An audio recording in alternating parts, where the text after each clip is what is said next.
Assalamualaikum warahmatullahi wabarakatuh. Berikut ini saya akan membagikan sebuah video cara budidaya chlorella. Nah, di sini saya bagaimana cara mengkultur dan membuat pupuknya. Inilah chlorella yang sudah sangat matang dan sangat hijau. Dan inilah penampakan chlorella jika diperbesar ribuan kali. Dia jadi bentuknya bulat. Nah, seperti mangkok.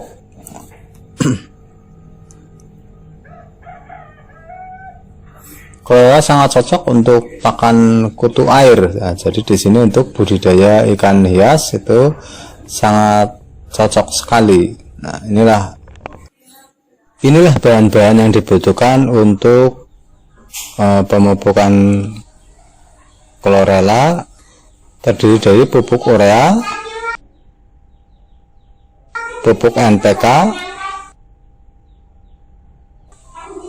dolomit, garam, bisa garam ikan ataupun garam krosok, serta dedak atau bekatul, E4 itu mikroorganisme, dan molase. Dari bahan-bahan tersebut di atas masing-masing adalah satu bagian, kecuali dedak. Di sini 3 bagian. Nah, mari kita masukkan satu persatu bahan-bahan tersebut.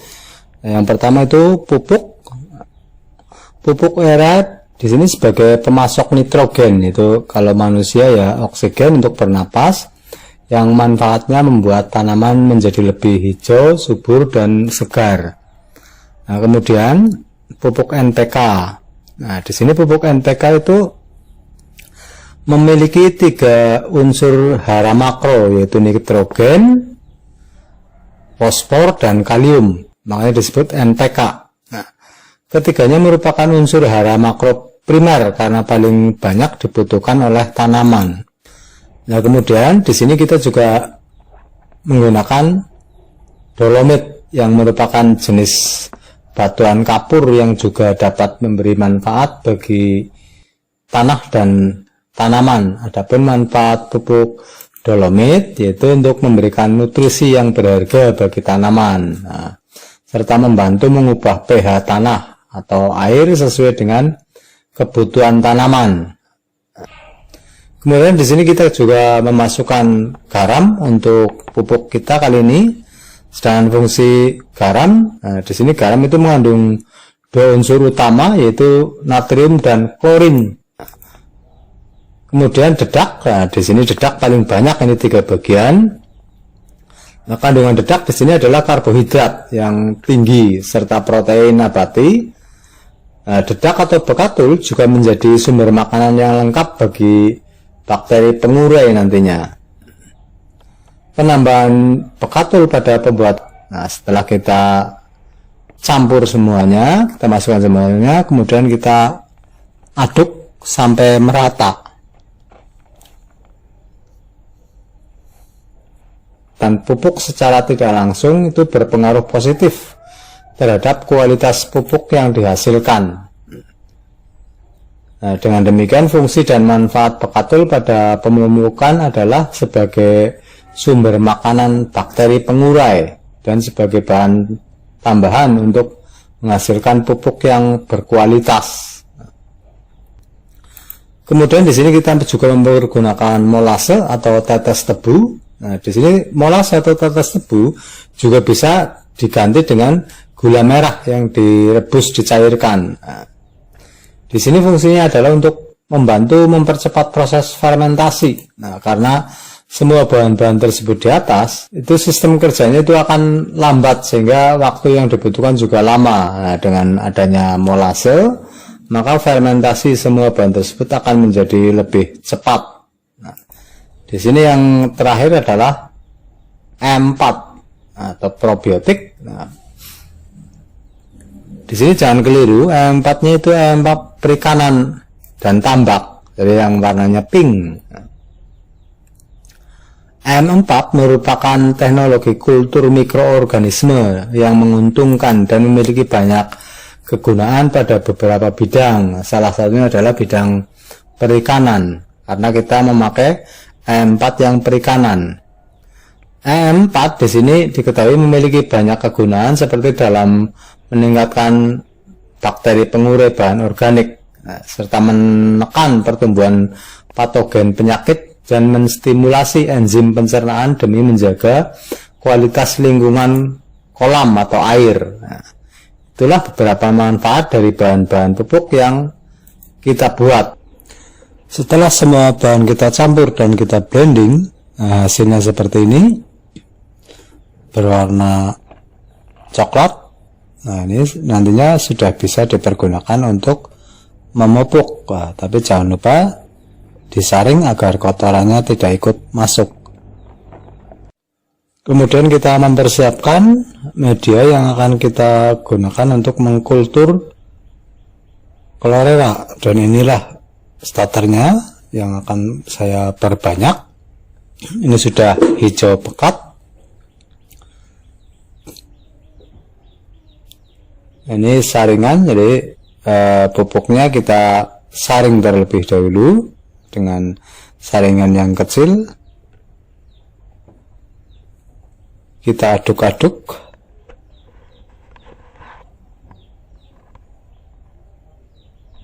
Pakai tangan saja nggak apa-apa, ini tidak berbahaya. Setelah tercampur rata, nah ini sisa ampasnya bisa kita buang atau kita memanfaatkan untuk memupuk tanaman. Setelah dicampur pupuk, ini airnya jadi kecoklatan, kemudian kita aduk saja biar merata pupuknya.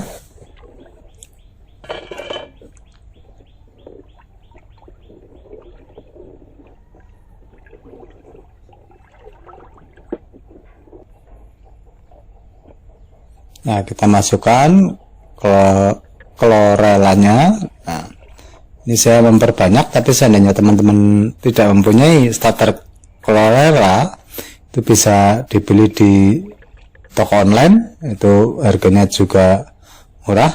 Nah, untuk pembibitan pertama itu 1 botol aqua kecil aja sudah cukup, bisa kita perbanyak, dan kemudian kita perbanyak lagi.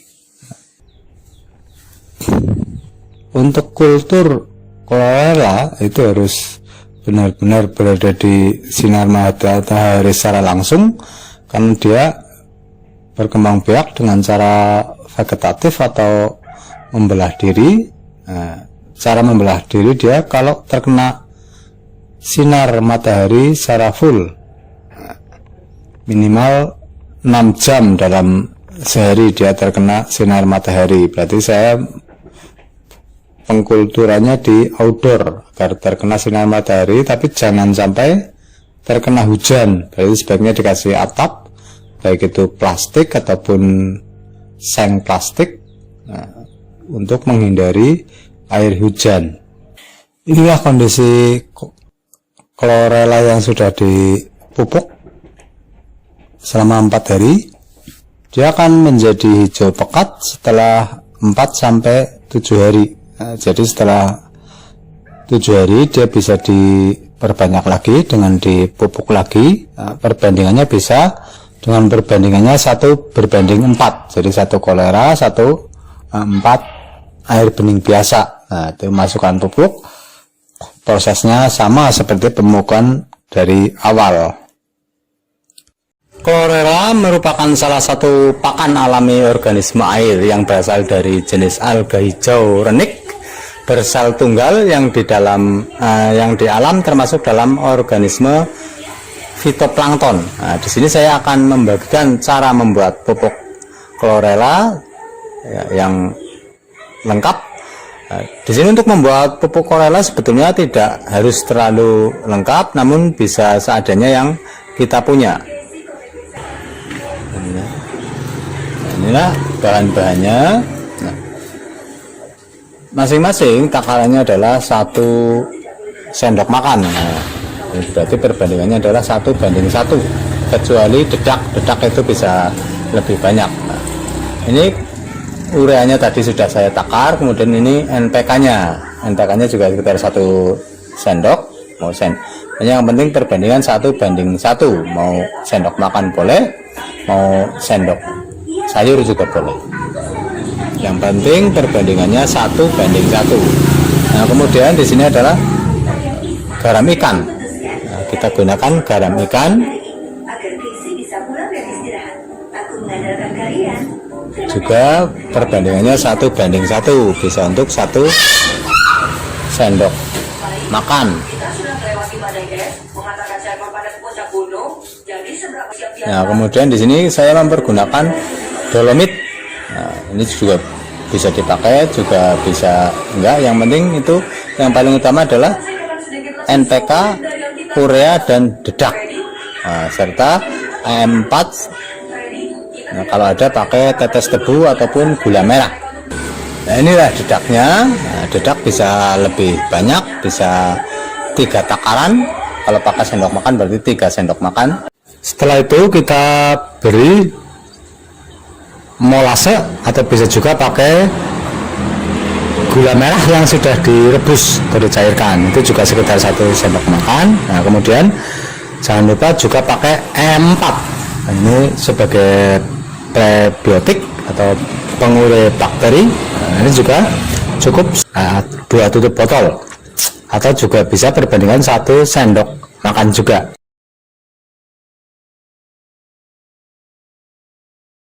Setelah semuanya kita masukkan, nah kemudian kita aduk sampai rata. Nah, ini kita aduk-aduk terus sampai merata. Untuk NPK itu cukup keras, berarti kita harus menekan-nekannya agar dia pecah dan tercampur. Setelah dirasa sudah tercampur dengan baik, nah kita masukkan saja ke dalam botol. Nah, dengan maksud nanti akan diisi dengan air untuk dicampur lagi atau dikocok.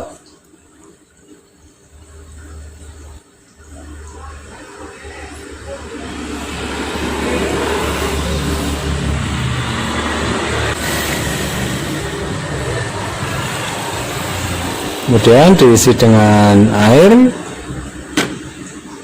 kita kocok secampur mungkin sampai homogen.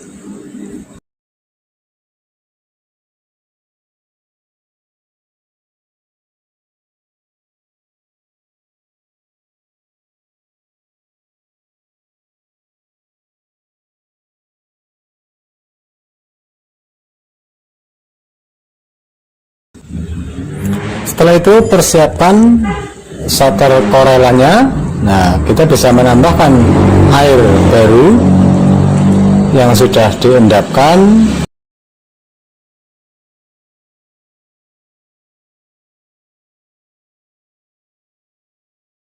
Menambahkan 3 kali lipatnya, berarti bisa dikatakan 1:3 sampai 1:4 antara starter korela dengan air tambahannya.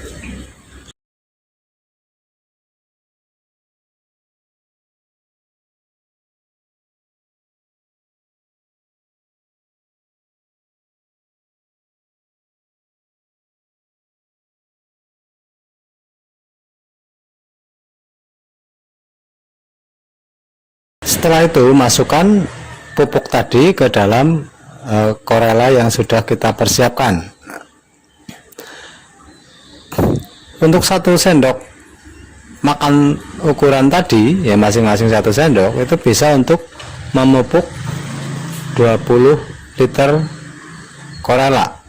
Nah, dengan perbandingan 1 korela yang sudah matang, nah, kita tambahkan 4 air bening biasa, air putih biasa. Nah, berarti untuk 20 liter berarti untuk 2 liter bisa 4 gayung korela ditambah dengan 15 gayung atau 16 gayung air putih biasa. Perbandingannya 1:3 sampai 1:4. Nah, jangan lupa pupuknya itu disaring dengan saringan yang lembut. Maksudnya agar yang masuk cuma sari-sarinya saja, sedangkan ampasnya kita buang karena bisa menyebabkan jamur yang nantinya akan mengganggu pertumbuhan korela. Nah, itulah cara membuat pupuk klorela dan bagaimana cara kita membuat kultur chlorella. Setelah itu chlorella sudah kita pupuk, kita jemur di bawah sinar matahari, terutama untuk pagi hari. Sebaiknya dikasih aerator, tapi seandainya kita tidak mempunyai aerator, kita bisa mengaduknya 2 kali sehari, pagi dan sore. Nah, kita cukup mengaduknya 2 kali sehari, tapi jangan lupa dijemur. Chlorella akan matang setelah 7 hari. Nah, 7 hari dia akan matang dan bisa digunakan untuk kultur kutu air ataupun yang lainnya. Demikianlah video mengenai kultur dan cara pembuatan pupuk chlorella sebagai pakan kutu air. Terima kasih telah menyaksikan, semoga bermanfaat. Wassalamualaikum warahmatullahi wabarakatuh.